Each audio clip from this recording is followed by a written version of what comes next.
Welcome to our channel my Telugu talks.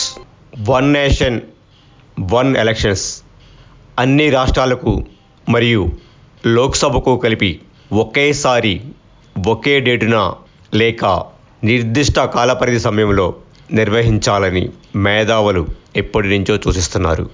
2018లో law commission of India ఏకకాల ఎన్నికలపై తన ముసాయిదా నివేదికను కూడా విడుదల చేసింది. మనకు స్వతంత్రం వచ్చిన దగ్గర నుంచి 1967 వరకు భారతదేశంలో ఒకేసారి ఎలక్షన్స్ జరగడం జరిగింది.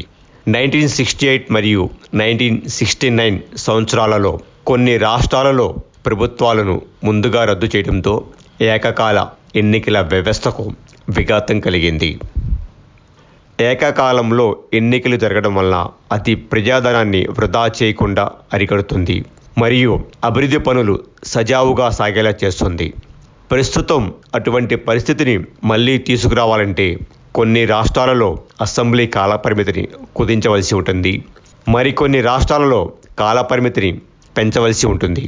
అటువంటి రాజ్యాంగ సవరణలు జరిగిన తర్వాత మాత్రమే అది కార్యరూపం దాల్చుతుంది. ప్రస్తుతం ఉన్న పార్టీల బలాబలాలను చూస్తుంటే అది సాధ్యం కాకపోవచ్చు అనిపిస్తుంది. అది కార్యరూపం దాల్చాలి అంటే రాజ్యాంగ సవరణ చేయవలసి ఉంటుంది. రాజ్యాంగ సవరణ చేయాలి అంటే లోక్సభ మరియు రాజ్యసభలో మెజారిటీ సభ్యులు రాజ్యాంగ అమెండ్మెంట్ చట్టానికి మద్దతు ఇవ్వవలసి ఉంటుంది. అది ప్రస్తుతం ఉన్న పరిస్థితుల్లో అసాధ్యం అనిపిస్తుంది. బీజేపీ తీసుకురావాలని కోరుకుంటున్న ఈ సవరణ కాంగ్రెస్ పార్టీ సపోర్ట్ చేయాలి అని అనుకుంటే దాని యొక్క మిత్రపక్షాలు వ్యతిరేకించవచ్చు.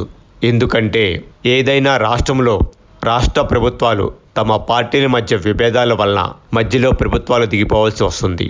మిగిలిన కాలానికి మాత్రమే ఎలక్షన్స్ జరుగుతాయి.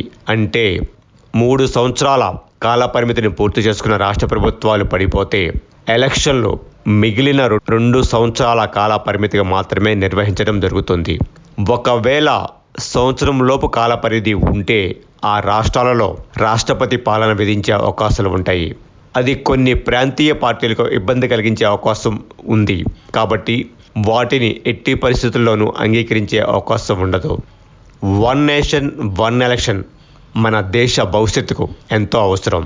ఎందుకంటే ప్రతి 6 నెలలకు లేదా ప్రతి సంవత్సరంలో ఏదో ఒక రాష్ట్రంలో జరుగుతున్న ఎలక్షన్స్ వలన కేంద్ర ప్రభుత్వం కొన్ని పథకాలు ఆ రాష్ట్ర ప్రయోజనాల కోసం ప్రకటించవలసి ఉంటుంది.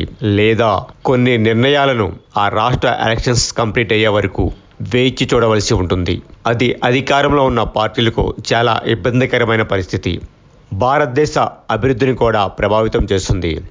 ఒక్కసారి ప్రభుత్వాలు ఏర్పడిన తర్వాత 5 సంవత్సరాలు అభివృద్ధి మీద కాన్సంట్రేషన్ చేయాలి. దీర్ఘకాలిక అవసరాల కోసం కొన్ని కఠినమైన నిర్ణయాలను అమలు చేయవలసి ఉంటుంది. అది ఈ దేశం యొక్క అభివృద్ధికి ఎంతో సహకరిస్తుంది.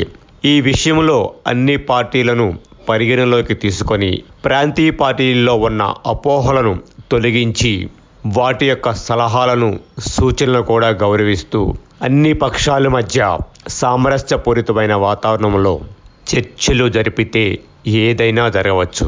అటువంటి పరిస్థితులు రావాలని కోరుకుందాం. జై భారత్.